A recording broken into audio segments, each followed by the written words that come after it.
Hi friends, எல்லாருக்கும் வணக்கம். இந்த நாளை இனிமையாக ஹெல்த்தியாக ஹாப்பியாக ஸ்டார்ட் பண்ணுங்கள். இன்றைக்கி நம்ம வந்து விளாக் பார்க்க போகிறது வந்து விநாயகர் சதுர்த்தியோட விளாக் தான் பார்க்க போகிறோம். விநாயகர் சதுர்த்தி வந்து இந்த இயர் மாதிரி எந்த இயருமே எனக்கு ஒரு இன்சிடெண்ட் வந்து நடந்ததில்லை. பாருங்கள், ஸ்கிப் பண்ணாமல் பாருங்கள், அது என்னன்னு சொல்லிட்டு சொல்கிறேன். நான் வந்து மார்னிங் ரொம்ப லேட்டாக தான் வந்து எழுந்திரிச்சேன். மார்னிங் எழுந்திரிக்கல, ஆக்சுவலி நான் வந்து ஈவினிங் தான் எழுந்திரிச்சேன். ஈவினிங் எந்திரிச்சதே கரெக்டாக ஒரு 3 o'clock. அதுக்கப்புறமா போயிட்டு ஸ்லோவாக போயிட்டு சிலை வாங்கிட்டு வந்துட்டு, எப்போவுமே விநாயகர் சதுர்த்தி வந்து நான் வந்து பார்த்திங்கன்னா ஈவினிங்கில் தான் வந்து சாமி கும்பிடுவேன். பட் டைமிங்லாம் நல்ல நேரம் பார்த்து கும்பிடுவோம். பட் இந்த தடவை வந்து டைமிங் எதுவுமே பார்க்க முடியல. அந்த மாதிரி ஒரு இன்சிடெண்ட் நடந்துருச்சு.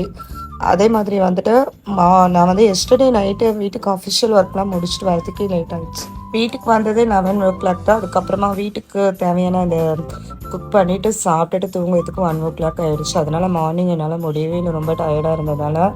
ஸோ நான் ஒரு 3 o'clock எந்திரிச்சு போயிட்டு சிலையை வாங்கிட்டு வந்து அதை டெக்கரேஷன் பண்ணுறதுக்கு தேவையானது. அதுக்கப்புறமா ஸ்லோவாக இந்த பொங்கல், அப்புறம் வந்துட்டு வெண்பொங்கல் தான் பண்ணேன். நம்ம தான் கொழுக்கட்டை ஸ்வீட் தானே பண்ண போகிறோம்.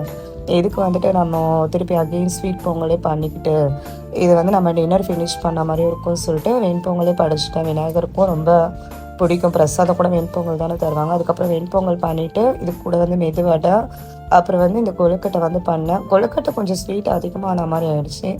எப்போவுமே இந்த வடை வந்து சூடாக போட்டு சாப்பிட்றதுக்கு வந்து ரொம்ப நல்லாயிருக்கும். பட் வந்து சாமிக்கெலாம் படைச்சிட்டு நம்ம சாப்பிட்றப்ப ரொம்பவே சூடெலாம் ஆன மாதிரி தான் இருக்கும். இது நீங்கள் என்ன டிப்ஸ் இதுக்கு வந்து ஃபாலோ பண்ணுவீங்கன்னு சொல்லிட்டு சொல்லுங்கள். நான் வடை வந்து போட்டு அப்படியே சாமிக்கு படைச்சிட்டு சாப்பிட்றப்ப கொஞ்சம் சூடு ஆடின மாதிரி தான் இருந்தது. அதுக்கப்புறமா கொழுக்கட்டை வந்து நான் எப்போவுமே உப்பு வெல்லம் தான் யூஸ் பண்ணுவேன். இந்த தடவை வந்து டிஃப்ரெண்ட்டாக இருக்கட்டும்னு சொல்லிட்டு பாகு வெல்லம் யூஸ் பண்ணேன். ரொம்ப நல்லா வந்தது. பட் ஸ்வீட் தான் கொஞ்சம் அதிகமாகிடுச்சு. அதுக்கப்புறம் விநாயகர் வந்து கொஞ்சம் பெரிய சிலையாகவே களிமண் சிலையாக வாங்கினேன். இந்த மாதிரி கலர்ஃபுல்லாக இருக்க மாதிரி சிலை தான் வாங்கினேன். ரொம்ப வந்து கம்மி ரேட்டுக்கு தான் வாங்கினேன். இந்த சிலையை கிட்டத்தட்ட நான் வந்து 600க்கு தான் வாங்கினேன். இது வந்து நம்ம ஆஃபீஸ்க்கும் வைக்கிற மாதிரி இருக்கும்ன்ட்டு சாமி கும்பிட்டு எங்களுக்கு வந்து கரைக்கிற மாதிரி நான் வந்து களிமண் பிள்ளையார் வாங்கினேன்னா கரைப்பேன். பட் வந்து இந்த சிலை வந்து கரைக்கிற மாதிரி ஒரு இதுக்கு வாங்கலை. பாருங்கள், ஃபைனலாக வந்து விநாயகரை டெக்கரேஷன் பண்ணது இப்படி தான் இருந்தது. இந்த விலாகும் வந்து ஃபுல்லாக என்னால் வந்து எடுக்காமல கொஞ்சம் கிளிப்ஸ் தான் எடுத்தேன் நான் வந்து. அப்புறம் வந்து வெளியே ஸ்வீட் கடையில் வந்து லட்டு வாங்கிட்டேன். ஸோ என்னோடய விநாயகர் சதுர்த்தி நான் பண்ணது வந்து இப்படி தான் முடிஞ்சிச்சு. ஃபைனலாக விநாயகருக்கு பிடிச்ச கொழுக்கட்டையும் மட்டும் தான் பண்ண முடிஞ்சது. சுண்டல் பண்ண முடியல.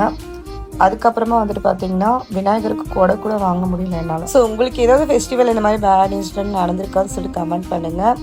இந்த மாதிரி வீடியோஸ் அப்டேட் பண்ணனா, வ்ளாக்ஸ்லாம் அப்டேட் பண்ணால் நம்ம சேனல் கூடவே சப்ஸ்கிரைப் பண்ணிக்கோங்க. எல்லாருக்கும் விநாயகர் சதுர்த்தி நல்வாழ்த்துக்கள். ஓகே, பாய்.